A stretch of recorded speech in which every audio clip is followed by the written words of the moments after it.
आज का क्वेश्चन है हमारे पास Avogadro's constant is the number of atoms in 1 gram of helium, molecules in 35.5 grams of chloride, या फिर electrons in needed to deposit 24 grams of magnesium, और आखिरी ऑप्शन है atoms in 24 gram of magnesium. सबसे पहले हमें क्वेश्चन को समझना है। क्वेश्चन हमसे पूछा जा रहा है एवोगाड्रोस कांस्टेंट के बारे में। एवोगाड्रोस कांस्टेंट किसे कहते हैं? एवोगाड्रोस नंबर को कहते हैं। एवोगाड्रोस नंबर की वैल्यू क्या है?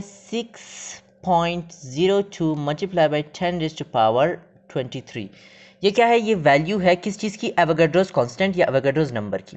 ये पूछ रहा है, ये जो ऑप्शंस मैंने दिए हुए हैं वैल्यूज़ के साथ साथ इस क्वेश्चन के अंदर, इनमें से किसका आंसर या किसकी वैल्यू एग्जैक्टली इसके इक्वल होती है, एवोगाड्रोस कांस्टेंट के इस वैल्यू के। क्वेश्चन आपको समझ में आ गया? हम वन बाय वन करके चेकआउट करते हैं। सबसे पहले हमसे पूछा जा रहा है atoms in 1 gram of helium. ठीक है, atoms in 1 gram of helium. Atoms को फाइंड आउट करने के लिए, ये एटम्स हो गए, नंबर ऑफ मॉलिक्यूल्स हो गए, नंबर ऑफ आयंस हो गए, किसी भी चीज़ को फाइंड आउट करने के लिए हम क्या करते हैं? Mass divided by molar mass multiply by Avogadro's number करते हैं। ठीक है, मास कितना है? 1 है। मोलर मास कितना है? 4 है। ये तो 1/4 टाइम्स एवोगाड्रोस नंबर आ गया। एवोगाड्रोस नंबर का मतलब है 6.02 मल्टीप्लाई बाय 10⁻23। तो यार ये आंसर तो गलत हो गया, क्योंकि हमें ये इस वैल्यू के इक्वल चाहिए, तो ये ऑप्शन तो बिल्कुल रॉन्ग है। दूसरे ऑप्शन की तरफ चलते हैं। Molecules in 35.5 grams of chloride. Chloride किसे कहते हैं? क्लोराइड हम कहते हैं Cl- को। जब एक क्लोरीन एक इलेक्ट्रॉन गेन कर लेता है तो उसके ऊपर एक नेगेटिव सा चार्ज आ जाता है, जिसे हम क्लोराइड कहते हैं। क्या ये क्लोराइड मॉलिक्यूल है? क्या आपको ये मॉलिक्यूल लग रहा है किसी एंगल से? नहीं, तो ये तो मॉलिक्यूल नहीं है, ये तो एक आयन है। आयन कह सकते हैं, एक एलिमेंट कह सकते हैं, एक एटम या एटम भी कह सकते हैं। ये मॉलिक्यूल नहीं है। मॉलिक्यूल डायटोमिक होता है। अगर ऐसे लिखा होता molecules in 35.5 grams of chlorine gas, chlorine लिखा होता और फिर गैस लिखा होता, यानी कि Cl2, ये क्या है? ये एक मॉलिक्यूल है। This is diatomic. Diatomic structure को हम मॉलिक्यूल कहते हैं, जबकि ये तो मोनोएटॉमिक है और ये एक आयन है। तो ये तो मॉलिक्यूल, सवाल ही गलत हो गया, सवाल का सेंस गलत हो गया।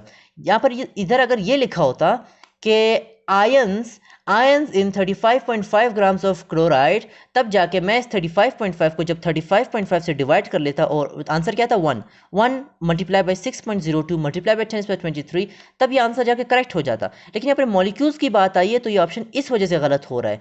अगर मिसाल तो यहाँ पर Cl2, यहाँ पर मिसाल तो मॉलिक्यूल्स का मतलब होता है डायटोमिक, जो मैंने आपको बता दिया है। अब सी ऑप्शन की तरफ चलते हैं। सी ऑप्शन को समझने के लिए ना मैं अभी पढ़ के बताता हूँ। Electrons needed to deposit 24 grams of magnesium. ठीक है, अब इलेक्ट्रॉन्स का सवाल आया हुआ है कि हमें इलेक्ट्रॉन्स फाइंड आउट करनी है, और इलेक्ट्रॉन्स की जो वैल्यू है वो क्या 6.02 मल्टीप्लाई बाई 10⁻23 के इक्वल होगी या नहीं होगी। तो फाइंड आउट करते हैं। सबसे पहले हम मैग्नीशियम के, हमें थोड़ा सा नेचर का पता होना चाहिए। इस ऑप्शन को वही इंसान समझ सकता है जिसको मैग्नीशियम का नेचर का पता हो। अब मैग्नीशियम का जो एटॉमिक मास है वो है 24, और इसका जो एटॉमिक नंबर है वो है 12। 24 में से जब मैं 12 को माइनस करता हूँ तो क्या आंसर आता है? 12। मैग्नीशियम के अंदर जो टोटल इलेक्ट्रॉन्स पाए जाते हैं ना वो 12 है, प्रोटॉन्स भी यही है, 12 है। तो मुझे सबसे पहले ये पता करना है ये मैग्नीशियम का स्ट्रक्चर कैसे है। मैं ज़रा इसका स्ट्रक्चर ड्रॉ कर लेता हूँ आपके लिए। ये मैग्नीशियम हो गया, इसके जो पहला शेल है इसमें 2 इलेक्ट्रॉन्स हो गए, इसका जो दूसरा शेल है इसमें आ गए 8 इलेक्ट्रॉन्स।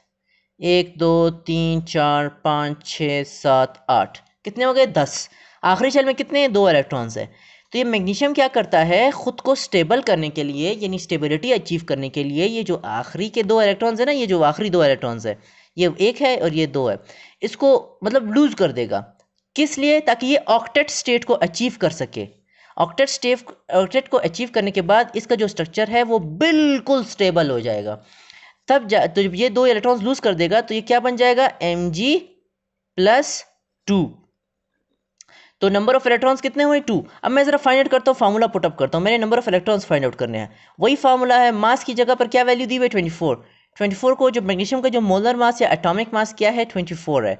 इसको जब मैं Na से मल्टीप्लाई करता हूँ, लेकिन यहाँ पर थोड़ा ट्विस्ट है, रिक्वायर्ड भी है ना। हमें क्या पूछा गया है? मैग्नीशियम के अंदर के इलेक्ट्रॉन्स पूछे गए हैं, तो यहाँ पर जो है ना रिक्वायर्ड भी आता है। रिक्वायर्ड में क्या है? 2 इलेक्ट्रॉन्स है। इसने जो है ना 2 इलेक्ट्रॉन्स लूज किए, तभी जाके इसने अपनी स्टेबिलिटी अचीव की। तो वो 2 इलेक्ट्रॉन्स मैं यहाँ पर मैंशन कर रहा हूँ।